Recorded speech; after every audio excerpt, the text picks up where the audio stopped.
విజయవాడలో మెడికల్ షాపులు పూర్తిగా మూతపడ్డాయి. కరోనా సమయంలో కేంద్ర ప్రభుత్వం ఆన్లైన్ ద్వారా మందుల కొనుగోలుకు మంజూరు చేసిన జీవోను తక్షణమే రద్దు చేయాలంటూ మెడికల్ షాప్ యాజమాన్యాలు ర్యాలీ చేపట్టారు. కరోనా సమయంలో బయటకు రాలేని పరిస్థితుల కోసం తెచ్చిన ఆన్లైన్ విధానం వల్ల ప్రస్తుతం చిన్న వ్యాపారులు దారుణంగా దెబ్బతింటున్నారని వారు ఆవేదన వ్యక్తం చేశారు. ఆన్లైన్లో నకిలీ మందులు విచ్చలవిడిగా లభిస్తున్నాయని, వాటిపై ప్రత్యేక దృష్టి పెట్టాలని డిమాండ్ చేశారు. కార్పొరేట్ సంస్థలు ఇస్తున్న భారీ డిస్కౌంట్లతో చిన్నా చీతా షాపుల మనుగడ కష్టంగా మారిందని యాజమానులు ఆందోళన వ్యక్తం చేస్తున్నారు. నిర్వాహకులు బంద్ చేస్తూ ఉన్నారు. ఈ బంద్కు సంబంధించి కూడా పెద్ద ఎత్తున ఇప్పుడు చర్చ జరుగుతుంది. విజయవాడలో వీళ్ళంతా కూడా ర్యాలీ నిర్వహిస్తూ ఉన్నారు. అసలు వీళ్ళ ప్రధాన డిమాండ్స్ ఏంటో కూడా తెలుసుకునే ప్రయత్నం చేద్దాం. సార్ చెప్పండి, ముఖ్యంగా ఏంటి మీ డిమాండ్? ఆన్లైన్లో అక్రమంగా అమ్ముతున్న కార్పొరేట్ సంస్థల ఆన్లైన్ విక్రయాలు ఏదైతే ఉన్నాయో వాటిని నిర్విధంగా 100% ఆపేయాలి. అదే మెయిన్ డిమాండ్ అన్నది. కోవిడ్ టైంలో వచ్చిన జీవోని అడ్డం పెట్టుకుని సెంట్రల్ గవర్నమెంట్ ఆ జీవోని క్యాన్సిల్ చేయలేదని ఆన్లైన్ నిర్వాహకులు వాళ్ళకి ఇష్టం వచ్చిన రీతిలో అక్రమమైన మందుల్ని, ఆ సైక్రేటిక్ మందుల్ని, వాడకూడని అమ్మకూడని మత్తు మందుల్ని అన్నింటినీ ప్రిస్క్రిప్షన్లతో సంబంధం లేకుండా వాళ్ళు ఇష్టం వచ్చినట్టుగా అమ్మి ప్రజల ఆరోగ్యాలతో ఆటలాడుకున్నారు.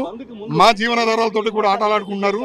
దీనికోసం కేంద్ర ప్రభుత్వానికి పలుమార్లు విజ్ఞప్తి చేసినా కూడా స్పందించినందున ఇవాళ ఆల్ ఇండియా అసోసియేషన్ పిలుపు మేరకు మేము ఈ ఒకరోజు బంద్ను చేస్తున్నాం. ముఖ్యంగా ఏదైతే ఈ మెడికల్ షాపులకు సంబంధించి కూడా పెద్ద ఎత్తున ఈ బంద్ చేయడం వల్ల ఈ రోజంతా కూడా దేశవ్యాప్తంగా ప్రజలు ఇబ్బంది పడుతున్నారు. దానికి సంబంధించి ఏంటి?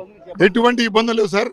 ఆల్రెడీ డ్రగ్ డిపార్ట్మెంట్ వాళ్ళకి, కలెక్టర్ గారికి అందరికీ కూడా ప్రతి సెంటర్లో 2 షాపులు చొప్పున వాళ్ళకి నెంబర్లు ఇవ్వడం అయింది.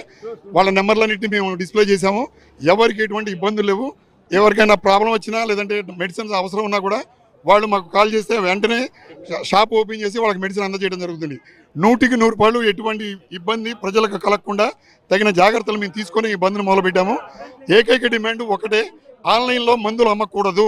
బంద్ చేస్తున్నారు. మీ యాక్షన్ ప్లాన్ ఏ విధంగా ఉండబోతుంది? భవిష్యత్తులో ఆల్ ఇండియా అసోసియేషన్ వాళ్ళు ఏదైతే నిర్ణయిస్తారో ఆ నిర్ణయం ప్రకారం మేము వెళ్తామండి.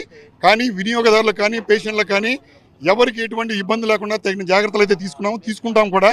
మా ఏకైక నిదానం మంచి మందుల షాపుల ద్వారా సరైన రీతిలో అధికారుల పర్యవేక్షణలో చేయాలి మాత్రమే తప్ప, అమ్మకాలు చేయలేదు తప్ప ఇష్టం వచ్చినట్టుగా కూరగాయలు అమ్మినట్టుగా అమ్మకూడదు అనేది మా ఏకైక నినాదం.